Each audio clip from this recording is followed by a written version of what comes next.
Selamat pagi pemirsa, berjumpa lagi bersama saya Juindayatika Kodri yang akan menemani Anda beberapa menit ke depan dengan berita-berita teraktual, terupdate, dan terpercaya. Berita pagi ini datang dari seorang siswi kelas 2 SD yang mengalami buta di mata kanannya.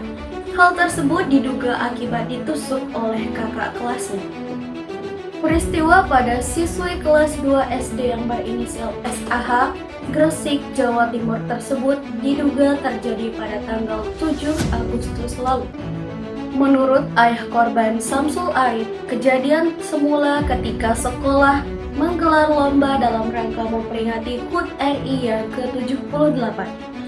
Waktu itu putrinya sedang mengikuti lomba di halaman sekolah. Tetapi tiba-tiba anaknya ditarik oleh siswi lain yang diduga adalah kakak kelasnya sendiri. Waktu itu putrinya dibawa ke sebuah gang di antara ruang guru dan pagar sekolah. Sang anak dipaksa memberikan uang jajannya, namun SAH menolak sehingga membuat pelaku diduga marah hingga menusuk mata kanan korban dengan tusuk bakso. Anaknya pun langsung lari untuk membasuh matanya yang mengeluarkan air. Begitu sampai di rumah, akhirnya anaknya mengeluh sakit di bagian mata kanan dan tak bisa melihat apapun. Keluarganya pun buru-buru membawa anaknya ke rumah sakit Cahaya Giri Beringkang dan kemudian dirujuk ke RS Dr. Sutomo, Surabaya. Pemeriksaan dokter menyatakan anaknya mengalami kebutaan pada mata kanan karena adanya kerusakan syaraf hingga mengakibatkan buta permanen. Belakangan anaknya mengaku kalau ternyata tindakan perundungan ini bukan pertama kali dilakukan oleh pelaku. Menurut penuturan SAH, dirinya sering dipaksa memberikan uang oleh pelaku sejak masih kelas 1 SD. Akibatnya, korban sering kehabisan uang dan terpaksa tidak jajan di sekolah. Polres Gresik telah menyita rekaman CCTV di SDN 236 Gresik. Namun rekaman pada tanggal kejadian belum ditemukan. Untuk ini, polisi menyerahkan rekaman CCTV tersebut ke Laboratorium Forensik Polda Jatim untuk diperiksa lebih dalam apakah rusak seperti apa yang diklaim oleh pihak sekolah. Hal ini menghambat kerja polisi sehingga mereka belum bisa memastikan apakah pelaku merupakan kakak kelas korban atau dari luar sekolah. Kami belum bisa memastikan pelaku dari rekaman CCTV karena kejadian tanggal 7 kami dapat laporan tanggal 28 Agustus.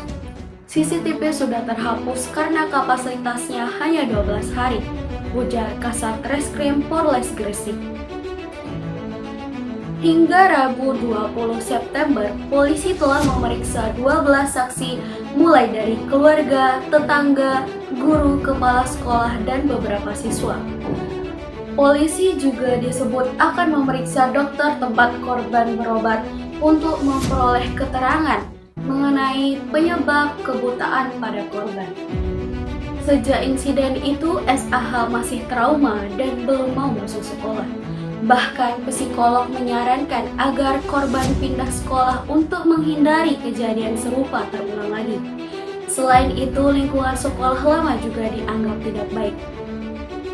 Sudah 1 bulan lebih sejak Agustus sampai sekarang, anaknya belum masuk sekolah dikarenakan masih trauma, ujar Nur Solikoh, kakak ipar Samsul Arif.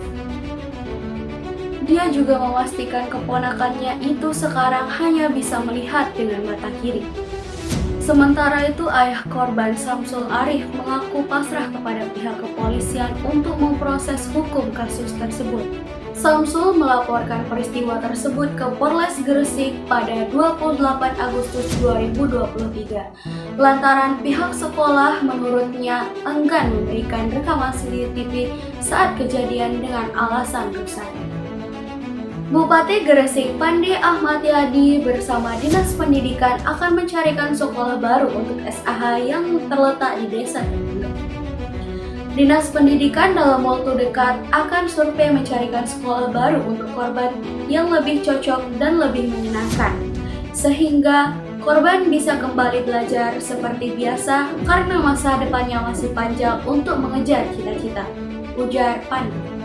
Kepala Dinas Pendidikan Gresik Haryanto berjanji tidak akan menutup kasus yang terjadi di SDN 236.